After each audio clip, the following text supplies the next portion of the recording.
हरिः ओं वक्रतुण्ड महाकाय सूर्यकोटि समप्रभ निर्विघ्नं कुरु मे देव सर्वकार्येषु सर्वदा।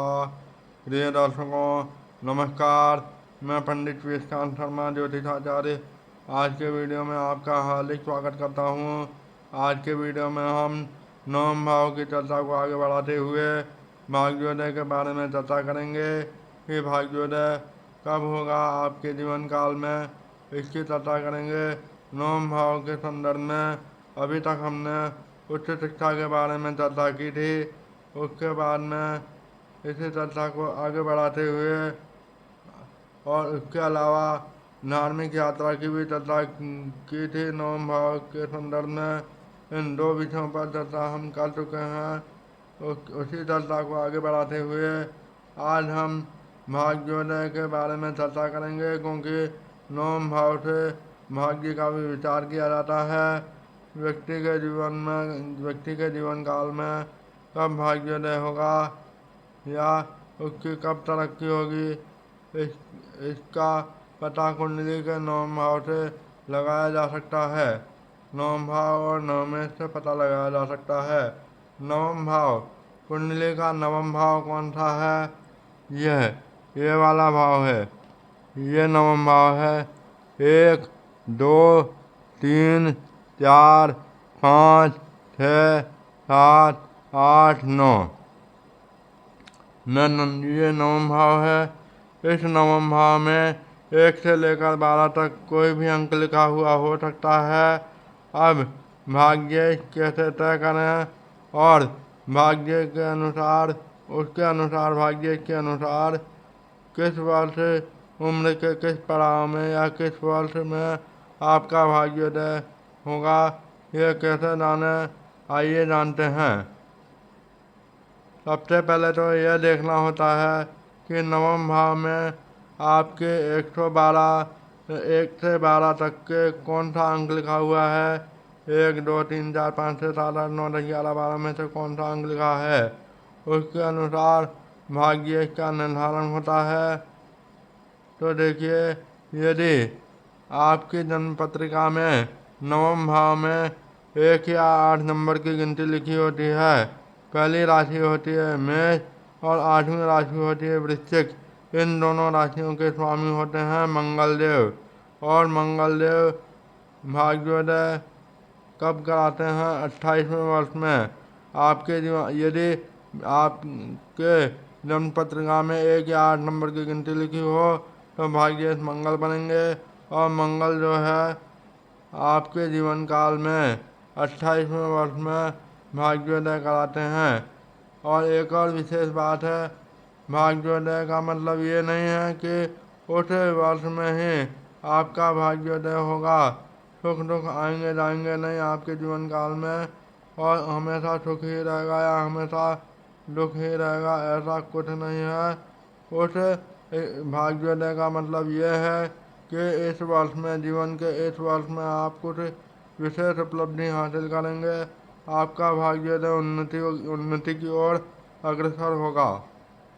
उन्नति की ओर अग्रसर होगा, ये आशय है इसका। अब इसी प्रकार मंगल की बात हो गई। मंगल यदि भाग्येश हो तो 28वें वर्ष में भाग्योदय होता है। उसके बाद में नवम भाव में 2 या 7 नंबर की गिनती लिखी हो तो दूसरी राशि होती है वृषभ, और 7वीं राशि होती है तुला। इन दोनों राशियों के स्वामी होते हैं शुक्रदेव।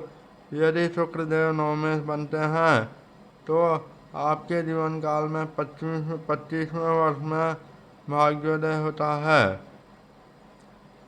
और कहीं कहीं पर 52 वर्ष में भी भाग्योदय बताया गया है। इसके प्रमाण की चर्चा हम अगले वीडियो में करेंगे। चलिए आगे बढ़ते हैं।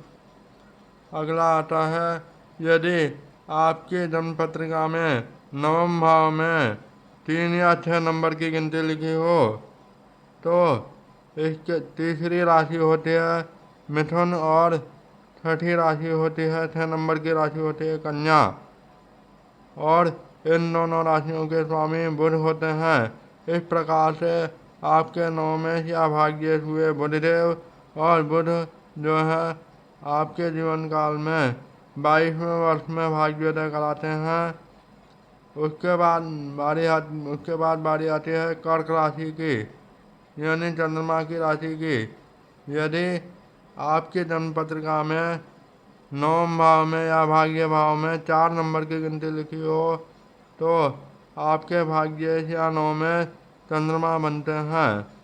चंद्रमा यदि भाग्येश हो तो 24वें वर्ष में भाग्योदय होता है, और चौथी राशि होती है कर्क। कर्क राशि के स्वामी चंद्रमा होते हैं, इसलिए भाग्येश चंद्रमा होते हैं। और चंद्रमा यदि भाग्येश हो तो 24वें वर्ष में भाग्योदय होता है। इसी प्रकार आपकी जन्म पत्रिका में 9वें भाव में 5 नंबर की गिनती लिखी हो तो 5वीं राशि होती है सिंह राशि। सिंह राशि के स्वामी होते हैं सूर्य। तो यदि 9वें भाव में 5 नंबर की गिनती लिखी हो तो 9वें या भाग्येश बनेंगे सूर्य। सूर्य यदि भाग्येश हो तब भी जीवन काल के 24वें वर्ष में भाग्योदय होता है। आगे बात करते हैं, यदि 9वें भाव में या भाग्य भाव में 9 या 12 नंबर की गिनती लिखी हो तो 9वीं और 12वीं राशि क्रमशः 9वीं राशि होती है धनु और 12वीं राशि होती है मीन राशि। और इन दोनों राशियों के स्वामी होते हैं बृहस्पति या गुरु। बृहस्पति अगर 9वें या भाग्येश बने तो आपका जो भाग्योदय होगा वो 16वें वर्ष में होगा। तो ये बृहस्पति देव या गुरुदेव ही ऐसे ग्रह हैं जो बहुत ही जल्दी भाग्योदय कराते हैं 16वें वर्ष में ही, 16वें वर्ष में। और आगे बात करते हैं, आपकी जन्म पत्रिका में 9वें भाव में 10 या 11 नंबर की गिनती लिखी हो तो भाग्य शनि होते हैं, क्योंकि 10वीं और 11वीं राशि क्रमशः मकर और कुंभ है, और इन दोनों राशियों के स्वामी शनिदेव हैं। और शनिदेव जो हैं सबसे देरी से भाग्योदय कराते हैं, ये 36वें वर्ष में भाग्योदय कराते हैं। अब बात आती है सूर्य से लेकर के शनि तक की बात हो गई। अब बात करते हैं राहु और केतु भाग्येश बन सकते हैं या नहीं। बिल्कुल बन सकते हैं। वह कैसे, इसका निर्धारण कैसे किया जाए कि आपके भाग्येश राहु हैं या केतु। इसके लिए यह कहा गया है कि राहु और केतु ये दोनों छाया ग्रह हैं। इन दोनों ग्रहों की कोई स्वतंत्र राशि नहीं है। राहु अपने स्वयं की राशि, कोई स्वतंत्र राशि नहीं है। राहु बुध की राशि कन्या राशि को ही अपनी राशि मानते हैं। इसी प्रकार से केतु की भी कोई स्वतंत्र राशि नहीं है। ये जो है मीन राशि, बृहस्पति की राशि को ही अपनी राशि मानते हैं, मीन राशि को। इस प्रकार से राहु की राशि हुई कन्या और केतु की राशि हुई मीन।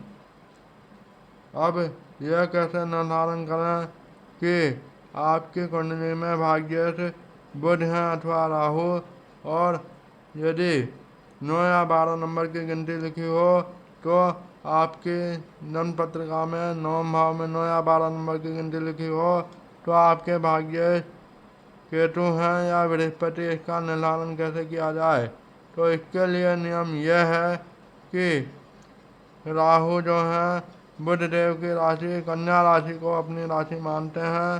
तो बुध और राहु में से जिसके अंश ज़्यादा होंगे या जो ज़्यादा बली होगा वह भाग्येश कहलाएगा। वही नियम केतु पर भी लागू होगा, यानी मीन राशि के स्वामी बृहस्पति और केतु में से जिसके अंश ज़्यादा होंगे वही आपका भाग्योदय होगा। यदि राहु भाग्येश बनता है तो जीवन के 42वें वर्ष में आपका भाग्योदय होगा। और यदि केतु जो है भाग्येश बनते हैं तो आपका भाग्योदय आपके जीवन काल के 48वें वर्ष में होगा। तो इस प्रकार से आज हमने जाना कि कुंडली के अनुसार हम ये कैसे पता करें कि हमारे जीवन काल के किस पड़ाव में या जीवन के किस पड़ाव में हमारा भाग्योदय होगा, हम उन्नति को प्राप्त करेंगे। आज के लिए बस इतना ही काफ़ी है। अगले वीडियो में किसी नए विषय पर चर्चा करेंगे। अगले वीडियो में हम बताएंगे कि कुंडली में ऐसी कौन सी स्थितियाँ बनती हैं जिसके कारण जीवन में 2 बार भाग्योदय होता है। आज के लिए बस इतना ही काफ़ी है। मिलते हैं अगले वीडियो में, तब तक के लिए नमस्कार, जय श्री कृष्णा।